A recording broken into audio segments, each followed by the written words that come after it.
Buenos días, buenas tardes o buenas noches, de acuerdo con el horario en que estén escuchando la clase. Vamos a revisar el tema de alteración del estado de conciencia. Básicamente es una continuación de las clases previas que tuvieron con el doctor Huete de conciencia, deterioro cognitivo y demencias.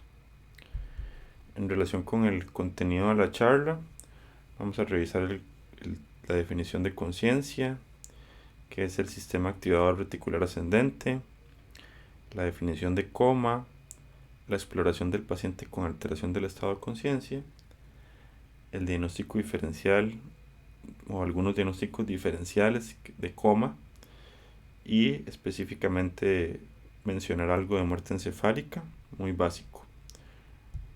Dentro de conciencia vamos a tener que básicamente la definición está dada por el estado pleno del conocimiento de uno mismo, de su universo interno y sus relaciones con el universo externo o el entorno. Y básicamente va a tener dos dimensiones, lo que se denomina el contenido de la conciencia o la parte de la cognición, que va a estar dada por todas las funciones mentales superiores o cognitivas y que implica la parte de memoria, emociones, planeamiento, funciones ejecutivas, entre otras.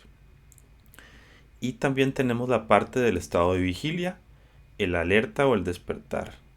Si esa persona está alerta y vigil, está dormido o en sueño, está somnoliento o tiene una alteración del estado de conciencia o del nivel de alerta. Entonces, sumando esas dos dimensiones, tenemos propiamente la conciencia. Cuando uno piensa en el contenido de la conciencia o la cognición, piensa en que son funciones más corticales, mientras que cuando piensa en el estado de vigilia o nivel de vigilia o alerta, piensa que es una función más dada por tallo y tálamo, aunque también implica que va a tener una proyección difusa a la corteza cerebral. En relación con la conciencia es importante recordar un sistema que tiene una alta participación en los estados de vigilia, sueño y alteración del estado de conciencia. Es el sistema activador o sistema reticular activador ascendente, el SARA. Inicialmente esto fue descrito por el barón Konstantin von Economo y posteriormente Morusi y Magun también continuaron describiendo estas lesiones o este sistema. Básicamente el trabajo del barón von Economo estuvo dado durante la Primera Guerra Mundial, cuando se presentó la gripe española, que también fue una pandemia por influenza. En ese momento habían varios grupos de pacientes que desarrollaban encefalitis por la influenza y él documentó que algunos de estos pacientes tenían estados de insomnio con las lesiones anteriores hipotalámicas, lesiones posteriores del hipotálamo daban hipersomnia y lesiones laterales daban un estado de narcolepsia con ataques de sueño, somnolencia diurna excesiva y cataplexia, que es la pérdida súbita del tono muscular. Entonces estas observaciones del barón von Economo llevaron a pensar que en el diencéfalo y el tallo cerebral alto se encontraban ciertas estructuras que colaboraban con la parte de la vigilia y el estado de alerta. Y posteriormente esto fue estudiado a mediados del siglo o la primera mitad del siglo XX por Magun y Morusi, quienes documentaron con estudios en gatos la importancia de la función del tallo cerebral y de encéfalo, así como la corteza para mantener los estados de vigilia. Básicamente el sistema reticular activador ascendente o sistema activador reticular ascendente clásicamente lo describimos como aquella parte de la formación reticular que, si recordamos, son aquellos núcleos distribuidos a lo largo de todo el tegmento del tallo cerebral de forma difusa como una red, por eso llamada reticular, que se encuentran de la mitad del puente al mesencéfalo y que tienen una proyección difusa a tálamo y a la corteza cerebral, principalmente al tálamo y a prosencéfalo basal. Estos grupos de neuronas o de núcleos son acetilcolinérgicos, norepinefrínicos, glutamatérgicos, dopaminérgicos e histaminérgicos. Y se proyectan básicamente a los núcleos intralaminares y centromedianos del tálamo, que a su vez van a tener una proyección difusa a la corteza cerebral y se encargan de que toda la corteza se active durante la vigilia. Clásicamente durante el estado de sueño, estos grupos de núcleos se van a ir apagando y esto va a estar dado principalmente por la acción del núcleo ventroposterolateral, ventral posterior del hipotálamo, que está relacionado básicamente con GABA, y lo que hace es inhibir el sistema reticular activador ascendente. Y eso tiene una relación importante con lo que es la temperatura corporal y la melatonina. También vamos a tener la orexina a nivel del hipotálamo lateral, que se encarga de dar estos giros de vigilia a sueño, y de sueño a vigilia, y de sueño REM a no REM. Entonces, básicamente, este sistema que nos permite estar despiertos y en alerta, si tuviera un daño, podría dar una alteración del estado de conciencia. Entonces, como es de imaginarse, las lesiones de tallo alto, del puente alto y mesencéfalo pueden dar alteración del estado de vigilia, así como las lesiones diencefálicas. Para que la afectación cortical nos dé afectación del estado de conciencia, estas lesiones tienen que ser bilaterales y difusas. Entonces, si bien sí lo pueden llegar a afectar, es una lesión que tiene que ser más grande y difusa en comparación con una lesión que probablemente es más focal, en el caso del tálamo y el tallo cerebral. Entonces, cuando uno se pregunta dónde está la lesión que causa alteración de la conciencia, tiene que pensar que está en el tallo encefálico pontomesencefálico, que puede ser la corteza bilateral o diencefálico bilateral. A su vez, hay otros estados que, si bien no dan lesiones estructurales, pueden dar alteración de la conciencia que simulan un estado de coma. Entre estos tenemos el estado epiléptico o estatus epiléptico, en el cual hay descargas epilépticas generalizadas, usualmente, que también pueden ser focales bilaterales, que pueden dar una alteración de la conciencia, trastornos metabólicos, ya sea de electrolitos como sodio, calcio, de función renal, función hepática, como encefalopatía hepática o renal, glicemias, hipoglicemias e hiperglicemias, o hipotiroidismo, que pueden alterar también el estado de alerta. Y pueden existir ciertos tóxicos y fármacos que también alteran el estado de alerta, como drogas de abuso o fármacos como las benzodiazepinas o algunos otros medicamentos. Entonces, estas son algunas de las causas que pueden dar alteración del estado de conciencia, pero básicamente las estructurales o anatómicas es tallo encefálico alto, cortical bilateral, difuso o diencefálico bilateral. En relación con los estados de alteración de la conciencia, si buscamos la definición de coma, que principalmente viene mucho en la literatura dada por Plum y Posner, que son los pioneros en estos temas de estupor y coma, lo definen como un estado de falta de respuesta en el que el paciente permanece con los ojos cerrados y no puede ser despertado para responder adecuadamente a estímulos, ni siquiera mediante una estimulación enérgica, ya sea verbal o táctil. Y como podemos ver en la línea de tiempo de abajo, realmente las alteraciones del estado de conciencia son muy variables. Entonces, dentro de la alteración aguda tenemos el delirio o delirium, en el cual se caracteriza por un estado de percepción errónea de los estímulos sensoriales, en la cual el paciente puede tener alucinaciones vívidas. Y usualmente suele ser un trastorno que es transitorio, y el paciente puede estar confuso y desorientado. Puede estar hiperactivo o hipoactivo.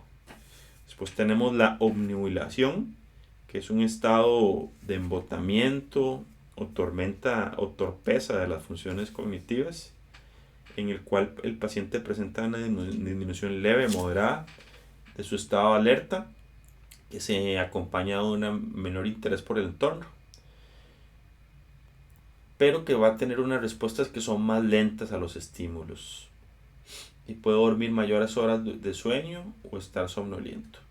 También tenemos el estupor, que es un estado de sueño más profundo, en el cual el paciente sí puede ser despertado mediante una estimulación enérgica, verbal y táctil. Que esto lo diferenciaría del coma, en el cual el paciente no puede ser despertado por una estimulación enérgica. Y cuando ya hablamos de estados ya más subagudos o crónicos, tenemos en un extremo la muerte encefálica, en la cual el paciente se encuentra en un estado de pérdida irreversible de las funciones cerebrales. Y esa pérdida irreversible de las funciones cerebrales va a llevar a una incapacidad de mantener la homeostasis respiratoria y cardiovascular, e indudablemente el paciente en el tiempo va a fallecer. No son temas específicos de esta plática, pero también tenemos el estado de mínima conciencia y el estado vegetativo persistente, en el cual pacientes con lesiones cerebrales pueden evolucionar al tiempo a estados de alteración de la conciencia crónicos, principalmente en pacientes con trauma craneoencefálico o pacientes que son internados en la unidad de cuidados intensivos. Pasando a lo que es la exploración del paciente en coma, básicamente vamos a valorar 3 ejes, que es propiamente el nivel de conciencia, la respuesta motora del paciente y los reflejos del tallo cerebral, que eso va a involucrar reflejos que son de mesencéfalo, puente y, cuando hablamos de muerte encefálica, también de bulbo. En relación con el nivel de conciencia, siempre es importante que vamos a describir el comportamiento espontáneo del paciente, si es posible. Entonces, si el paciente está agitado, si está hipoactivo, si está con los ojos abiertos, con los ojos cerrados, si habla espontáneamente o emite gemidos, todo eso debemos anotarlo. Es importante, como se mencionaba en las diapositivas anteriores, que algunas terminologías pueden ser un poco confusas, como obnubilación, estupor, entre otras. Entonces, lo más apropiado es que siempre lo que hagamos es describir qué es lo que vemos en el paciente. De esta manera todos nos vamos a entender, y dejar la terminología más específica para otros casos. Entonces, siempre que describamos lo que estamos viendo, nos vamos a entender mejor. Una vez que hemos descrito el comportamiento espontáneo de nuestro paciente, deberíamos valorar la respuesta ante estímulos verbales o ruidosos, que dependiendo de qué tan alerta o vigil está el paciente, deben ser más enérgicos o no. Y también estímulos dolorosos, que principalmente es la presión sobre el nervio supraorbitario, presión sobre el ángulo de la mandíbula, pellizcar el trapecio, presión sobre el esternón o presión sobre las uñas de los dedos. Y ver si el paciente tiene alguna vocalización, apertura ocular o movimientos de las extremidades, o no realiza ninguna acción. Y esto nos va a hablar de qué tan profundo es el estado de alteración de la conciencia o coma. Para objetivizar esto un poco mejor, existen algunos grupos de escalas. Hay una escala que se llama la escala Fowler, que es para coma, y también la más utilizada es una escala que se llama la escala de coma de Glasgow, que es una escala diseñada principalmente para trauma craneoencefálico. Esta escala va a valorar la apertura ocular, la respuesta verbal y la respuesta motora, y la vamos a ir enumerando o dándole un puntaje en el cual 1 es una menor respuesta y el número más alto, que va de 4 a 6 según lo que estemos valorando, la respuesta motora, verbal o apertura ocular, es la mejor respuesta. ¿Okay? Entonces, un puntaje más bajo nos habla de un estado de coma más profundo, y un puntaje más alto nos habla de un estado de coma un poco menos profundo. En relación con la respuesta motora, es importante que evaluemos el tono muscular, a ver si el paciente está hipotónico, hipertónico, si es capaz de realizar movimientos espontáneos, si es capaz de realizar movimientos que son desencadenados por estímulos verbales o dolorosos, y si realiza algún movimiento reflejo. Los movimientos propositivos son aquellos movimientos en los cuales el paciente logra cruzar la línea media, se acerca al estímulo que se realiza y empuja lejos la mano del examinador, o logra retirarse del estímulo. Específicamente, entonces vamos a ver si el paciente mueve las partes proximales, distales, si trata de alejarse, entre otras cosas. Y vamos a ir viendo cuál es la mejor respuesta del paciente, en la cual la peor respuesta es que no se mueva de ninguna manera.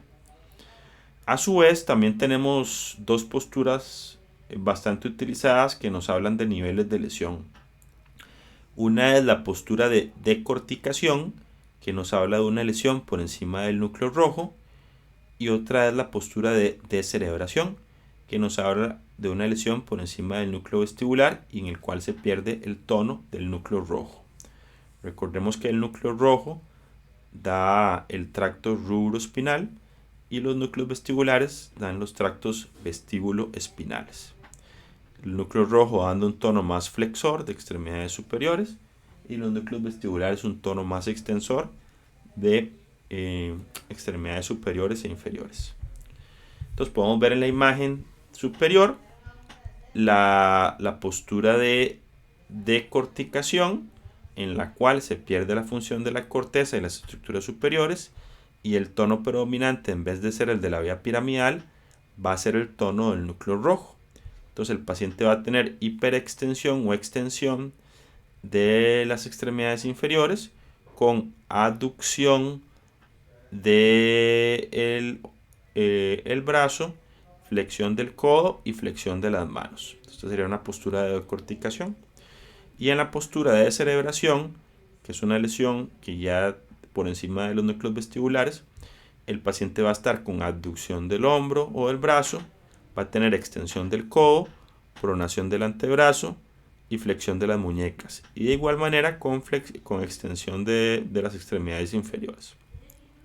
Entonces nos habla de una lesión más baja la de descerebración en comparación con la de decorticación. En relación con las respuestas de tallo cerebral vamos a evaluar principalmente tres. Entonces vamos a tener el reflejo fotomotor. El reflejo fotomotor, la ausencia del reflejo fotomotor nos orienta que hay una lesión propiamente que ya se está afectando o el nervio óptico o el oculomotor.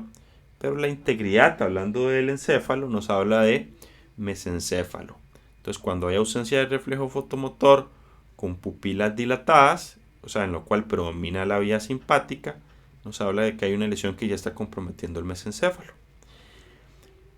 Es importante recordar que las pupilas normales tienen un diámetro que varía de 3 a 7 milímetros y puede inclusive haber una diferencia entre una pupila y otra de 1 milímetro.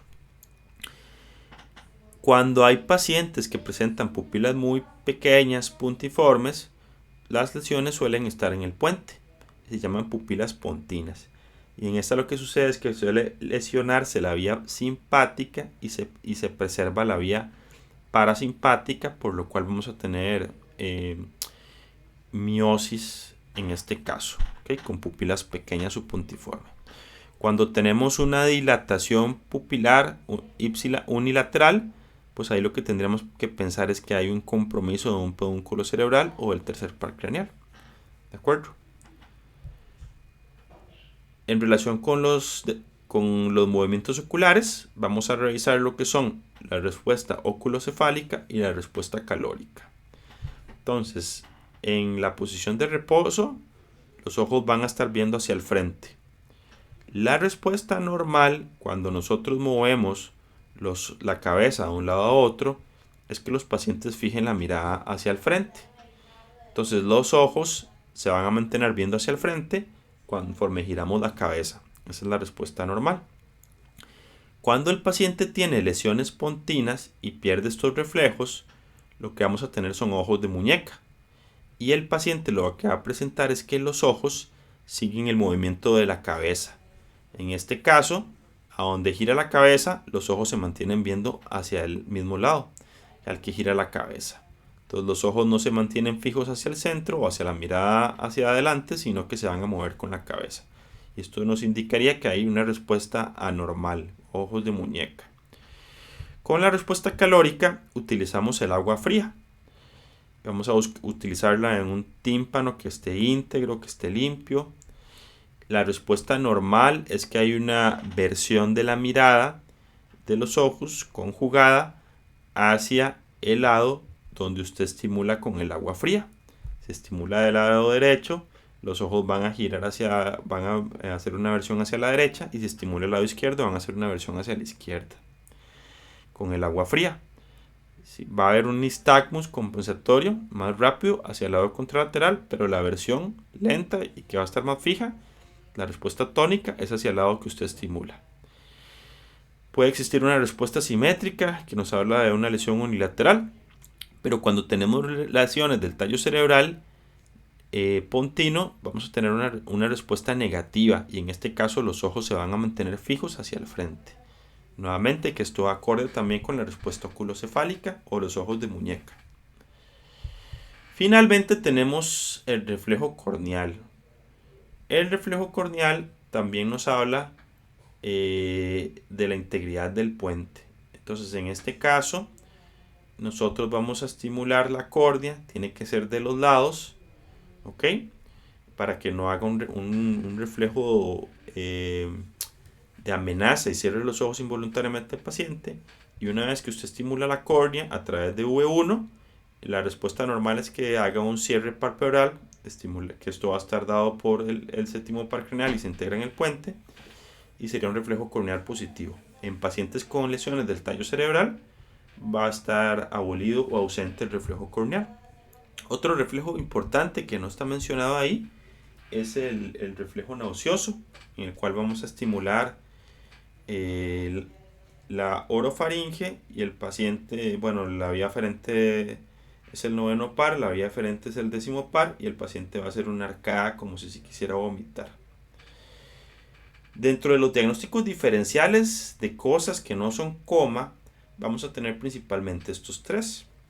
Tenemos el síndrome del enclaustramiento o lock-in, en el cual usualmente se da por lesiones pontinas, que usualmente es por lesiones de la arteria basilar, infartos de la arteria basilar embólicas, y en el cual el paciente pierde cualquier movimiento voluntario de la cara y las cuatro extremidades, y también pierde los movimientos laterales de los ojos.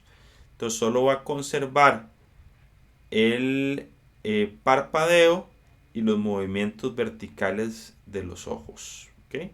Pero el paciente va a estar consciente, va a estar la conciencia preservada. Entonces si uno lograra realizar algún código de comunicación con los movimientos verticales de los ojos o el parpadeo, en ese caso podría comunicarse con el paciente. También vamos a tener lo que es el mutismo aquinético, en el cual el paciente también pierde una pérdida de toda respuesta motora, pero en un paciente que está despierto y vigil. Usualmente se va a dar en lesiones que son prefrontales o premotoras, y es más que todo un problema que se llama ejecutivo. Entonces el paciente va a tener problemas en iniciar los movimientos.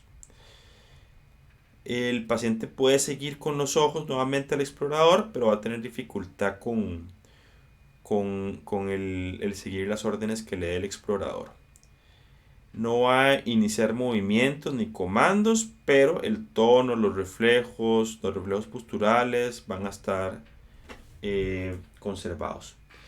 Y finalmente tenemos lo que son los trastornos neurológicos funcionales o la ausencia de respuesta psicógena, en el cual el paciente tiene algo que se llaman ataques disociativos, en el cual pierde toda movilidad de forma involuntaria por una patología psiquiátrica o psicológica, y el paciente va a estar con los ojos cerrados, va a evitar que se los abran, va a evitar que se le mueva, puede mantenerse sobre la cama o sobre el suelo, no querer moverse, pero va a tener conservados los reflejos de tallo cerebral, va a evitar que le abran los ojos, y va a tener respuestas a los estímulos verbales y dolorosos en este caso. El paciente también en el estado psicogénico va a preservar su estado de sueño y vigilia. ¿Okay?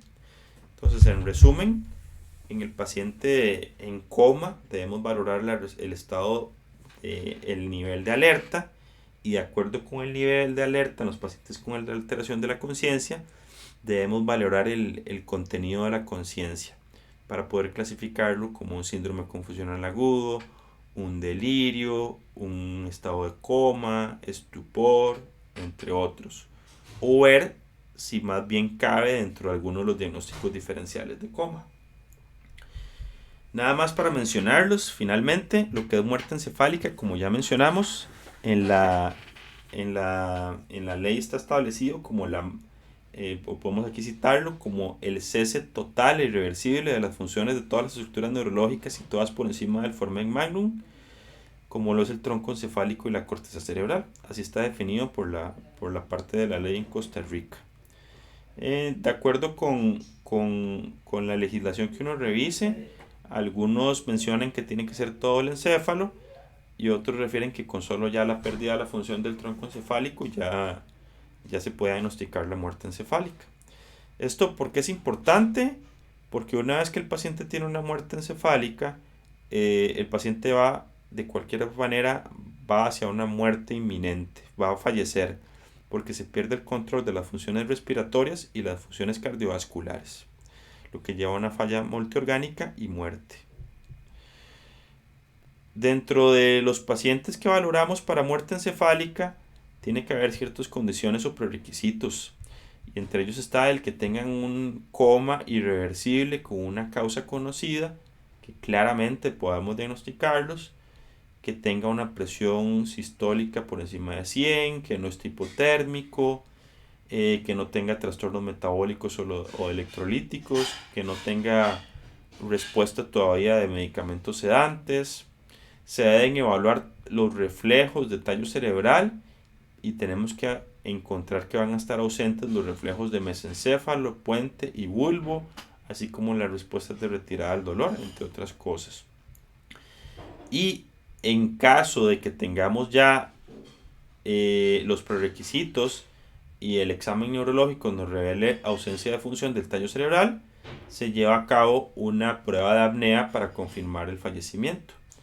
En la prueba de apnea, inicialmente en un paciente que esté estable, lo vamos a peroxigenar para llevar las saturaciones de oxígeno del 100% por 10 minutos, con una FI2 del 100%, lo peroxigenamos. Y luego vamos a retirar la ventilación mecánica que tiene este paciente durante 10 minutos para ver si hace respiraciones espontáneas. ¿Okay? Entonces lo que queremos determinar es si hay respiraciones espontáneas. También vamos a hacer unos gases arteriales, porque lo que queremos ver es si también hay un aumento del dióxido de carbono, y a pesar de ese aumento del dióxido de carbono, el paciente fue incapaz de realizar las respiraciones espontáneas. Entonces, si tenemos los prerequisitos, el examen neurológico y el test de apnea positivo, diagnosticamos una muerte encefálica. ¿Y por qué es importante diagnosticar la muerte encefálica? Porque un paciente con muerte encefálica sano, en su mayoría de casos, si me refiero a sano, porque muchos de estos pacientes que llegan a ser donantes son pacientes que tienen solo una lesión cerebral y el resto de sus órganos están sanos, son candidatos a ser donantes. Y a nivel mundial, para el año 2021, teníamos aproximadamente en lista de espera 100,000 personas esperando trasplantes. Entonces realmente esto es buscar pacientes con muerte encefálica que sean donantes puede salvar vidas y mejorar la calidad de vida de algunas personas. Entonces siempre va a ser fundamental lograr documentar o encontrar a estos pacientes de forma temprana para meterlos en un programa de donación de trasplantes. Entonces, sin más por el momento, nada más recordarles que visiten nuestras redes sociales. Tenemos unas páginas de educación que se llama NeuroEduCR, que tenemos información de neurología y neurociencias. Está en Instagram, Facebook, Twitter, YouTube y Spotify. Y la bibliografía de la clase, para que lo revisen, es el capítulo 51 del De Jong, que es el libro de exploración neurológica, que es la exploración del coma. Aquí van a encontrar un poquito más de la valoración general, de la exploración en sí, que es la parte no neurológica, los cambios en la respiración, y algunos síndromes de coma específico como los síndromes de herniación. Entonces todo eso es importante que lo revisen, así como también la parte que habla de estado epiléptico y también retoma un poco de los diagnósticos diferenciales. Entonces la idea es que la clase fuera como una introducción y que ustedes puedan revisar la literatura para que con eso completen un poco de la revisión. ¿De acuerdo? Entonces muchísimas gracias por escucharnos y mucha suerte con todo.